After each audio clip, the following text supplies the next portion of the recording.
Voilà, il faut protéger les plus jeunes, protéger aussi nos aînés. Depuis les révélations du livre enquête Les Fossoyeurs, la parole se libère et de nombreux EHPAD sont dans la tourmente. Dernière en date, le groupe Corian, 298 établissements en France. Son action en bourse a chuté de 40% hier et une plainte collective regroupant plusieurs dizaines de familles devrait être déposée en avril. En attendant, vous semblez être de plus en plus nombreux à sortir vos parents âgés de ces institutions, quitte à devenir aidant familial et à changer de quotidien.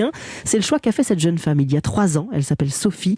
À la Bouilladis, près d'Aubagne, Stéphane Burgat l'a rencontrée. Reportage. Ça va ? Confortablement installé sur son lit médicalisé au milieu de ses poupées, le dîner de Lucette commence comme chaque soir par une note sucrée. Une crème à la vanille, parce qu'elle adore le sucré. Il faut commencer à l'envers. Ah oui, on mange bien ici, c'est clair. Hein, Lucette ? Ouais. Mais après, il faut dire que ici c'est la reine, quoi. Elle rigole toute seule, elle parle à ses poupées. C'est la reine du pétrole ici. Cela fait 3 ans maintenant que Sophie Verdier a fait une croix définitive sur la maison de retraite. Ce qui allait pas, c'est que des fois la toilette c'était 11h20 pour prendre le repas 11h30.